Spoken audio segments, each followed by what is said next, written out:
Social distancing और स्वच्छता से ही कोरोना से बचा जा सकता है। मेडिकल वेस्ट के निपटारे को लेकर केंद्र सरकार ने कड़े निर्देश जारी किए हैं, लेकिन पटना के गर्दनीबाग में सिविल सर्जन कार्यालय के बाहर यूज्ड पीपीई किट फेंके हुए हैं, जबकि नियम है कि यूज्ड पीपीई किट को थैले में बंद कर प्लांट के इंसुलेटर में डालना है। इस तरह की लापरवाही से कोरोना का संक्रमण और तेजी से बढ़ सकता है।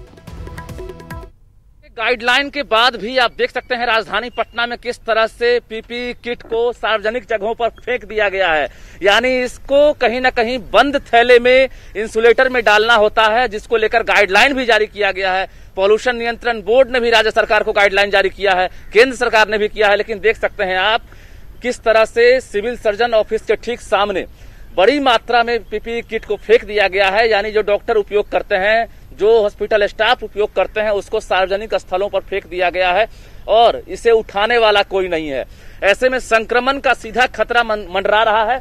और देखिए किस तरह से ठीक यहाँ पर सिविल सर्जन ऑफिस है, तो बगल में गर्दनीबाग हॉस्पिटल है, जहाँ पर काफी डॉक्टर हैं और देखिए स्टाफ वहाँ मौजूद हैं और हर किसी ने अधिकारियों से शिकायत की है, लेकिन अब तक इसे नहीं उठाया गया है। हाँ, वो तो गलत है, बिल्कुल गलत है। ये एक्चुअली ऐसा होना ही नहीं चाहिए था। तुरंत जैसे उसको उतारे उसके बाद उसको तुरंत जो हमारा बायोमेडिकल वेस्ट का जो है जो गाइडलाइन दिया गया है उसके तहत उसका डिस्पोजल होना चाहिए। कैसे, इसका तरीका क्या है? कोई हॉस्पिटल में अगर उपयोग होता है फिर तरीका क्या? हम लोग तो इसको तत्काल ब्लीचिंग पाउडर घोल में आधे घंटे डालकर उसके बाद बर्न कर देते हैं, या फिर जो बायोमेडिकल वेस्ट वाले आते हैं उसको अपना उसी में बॉक्स में डाल। तो इसको लेकर 3 एजेंसी का भी चयन हुआ है, पटना, मुजफ्फरपुर समेत अन्य जिलों में। तो एजेंसी का काम होता है कि वहां से उठाकर उसको डिस्ट्रॉय करना है, लेकिन यहाँ क्या लग रहा है कि एजेंसी की भी नजर नहीं है। एजेंसी डायरेक्ट नहीं उठावेंगे ना, वो तो किसी इंस्टीट्यूशन से जैसे जुड़े हुए हैं। अब वो एक्चुअली हमारा है ही नहीं, वो मेरे अपने संस्थान का तो ये प्रॉपर वे में आया हुआ कुछ आइडिया है? अब हम नहीं बता सकते, हमने तो आंख से देखा नहीं है, लेकिन अब हम क्या बतावें। तो क्या कितना डर लग रहा है संक्रमण का? कितना संक्रमण का तो खतरा है ही इससे। जो पीपीई किट है उसको इकट्ठा करके उसको बंद थैले में जाकर उसको इंसुलेटर में डालना है, लेकिन ऐसा नहीं हुआ है, तो एक बड़ी लापरवाही है। न्यूज़ 18 सवाल खड़ा कर रहा है कि आखिर सरकार क्या कर रही है।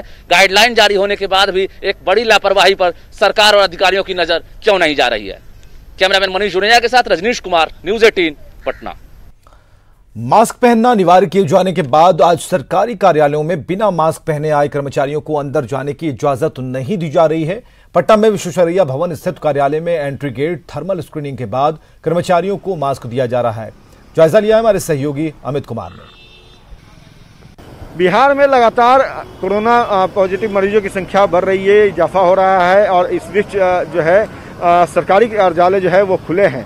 लेकिन सबसे अहम बात है कि जो भी कर्मचारी आ रहे हैं, देख सकते हैं सभी को यहाँ पे सभी का स्कैनिंग किया जा रहा है और जो भी शख्स मास्क नहीं लगाए हैं उसको अंदर जाने की अनुमति नहीं दी गई है। और यहाँ पे सीधे तौर पे पूरी सख्ती जो है वो बरती जा रही है, चाहे वो क्लर्क हो, चाहे वो प्यून हो, या फिर जो बाबू हैं, बड़े बाबू हैं, या फिर सीनियर अधिकारी हैं, सभी की यहाँ पे स्कैनिंग की जा रही है। और देख सकते हैं कि यहाँ पे सैनिटाइजेशन का भी काम जो है वो लगातार किया जा रहा है। चूँकि इस विश्वेश्वरैया भवन में भवन निर्माण से लेकर के परिवहन विभाग से लेकर के जल संसाधन कई विभाग जो है वो यहाँ पे हैं और सभी विभागों में जो है बड़ी संख्या में जो कर्मचारी है वो रोज आते हैं। जब से ये लॉकडाउन जो है कोरोना बंदी के दौरान जो है विभाग खोला गया है, कार्यालय खोला गया है, उसके बाद से लोग इसी तरह से आ रहे हैं। लेकिन सबसे अहम चीज़ कि बिना मास्क किसी को अंदर जाने की अनुमति नहीं दी गई है। सीधे तौर पे कहा गया है कि बिना मास्क के आइएगा तो आपको कार्यालय नहीं जाने दिया जाएगा और बिना स्कैनिंग के भी आप अंदर नहीं जा सकते हैं। कैमरा पर्सन अभिषेक के साथ अमित कुमार, न्यूज़ 18 पटना। और आज से बिहार में भी मास्क लगाना अनिवार्य हो गया है। बिना मास्क पहने सड़कों पर निकलने वालों पर सख्ती बरती जा रही है। पटना में चौक चौराहों पर जांच अभियान चलाए जा रहे हैं। पटना के ट्रैफिक डीएसपी खुद मॉनिटरिंग कर रहे हैं। आज से बिहार में मास्क लगाना अनिवार्य कर दिया गया है और घोषणा किया गया है कि अगर बिना मास्क के सड़कों पर दिखाई पड़े तो जुर्माना लग सकता है, आपको जेल भी हो सकती है।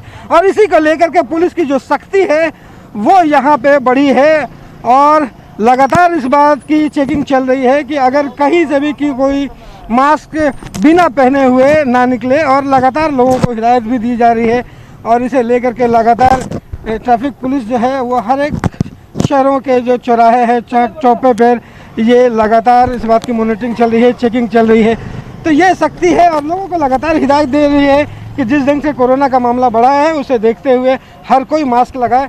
और इसका असर भी देखिए देखने को मिल रहा है। लगभग हर लोग जो 4 पहिया वाहन में हो या फिर 2 व्हीलर में हो, सब लोग जो है मास्क लगाए हुए नज़र आ रहे हैं। हमारे साथ डीएसपी हैं। सर, मास्क लगाना अनिवार्य कर दिया गया है और कितनी सख्ती बढ़ती जा रही है, क्या क्या दिक्कत है? हम लोग ट्रैफिक चेकिंग पॉइंट्स जितने जगह हैं वहाँ पर भी लोगों को ये निर्देश दिया गया है कि जब गाड़ियों का चेकिंग करते हैं उसमें भी ध्यान रखें कि जो गाड़ी के अंदर लोग बैठे हुए हैं वो लोग भी मास्क लगाएं, या अगर पैदल भी लोग गुजर रहे हैं रास्ते से तो उनको भी हम लोग रोक करके बता रहे हैं कि मास्क अनिवार्य हो गया है, मास्क लगाइए। तो मास्क लगाना अनिवार्य है और सबसे अपील भी की जाती है कि घरों से बाहर अगर निकले तो मास्क लगा कर निकले, वरना कार्रवाई की जाएगी। कैमरा पर्सन सुबोध के साथ रवि एस नारायण, न्यूज़ 18 पटना। और कोरोना के कहर से पूरा विश्व परेशान है। एकजुट होकर कोरोना को हराने की बात की जा रही है। दूसरी तरफ बिहार के राजनेता इस समय भी राजनीति से बाज नहीं आ रहे। बयानों के जरिए हमला करने का मौका नहीं मिल रहा तो सोशल मीडिया पर नेताओं ने जंग छेड़ दी है।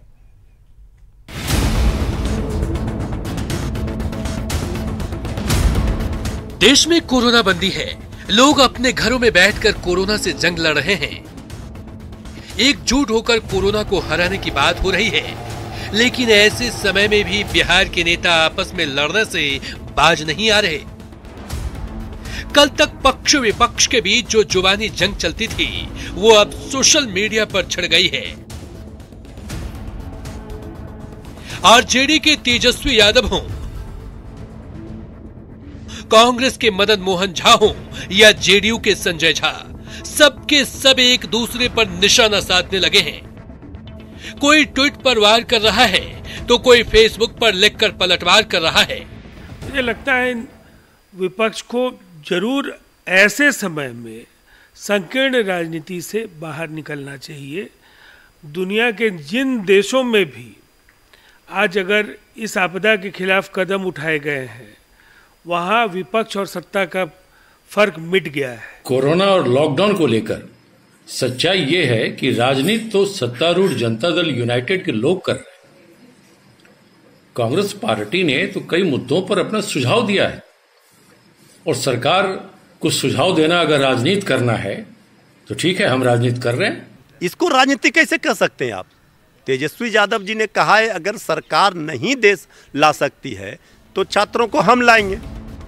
राजनीति के जानकार और वरिष्ठ पत्रकार रवि उपाध्याय का कहना है कि इस तरह की हरकत के लिए कोई एक पक्ष नहीं, पक्ष और विपक्ष दोनों जिम्मेदार है।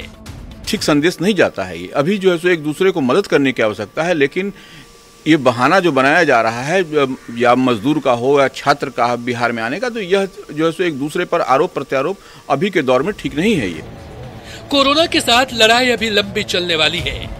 बावजूद इसके सत्ता पक्ष और विपक्ष के बीच सोशल साइट पर जो जंग छिड़ी है उसको देखकर तो यही लगता है कि इस साल होने वाला विधानसभा चुनाव में भी कोरोना का मुद्दा अपना असर डालेगा। न्यूज़ 18 के लिए पटना से संजय कुमार की रिपोर्ट।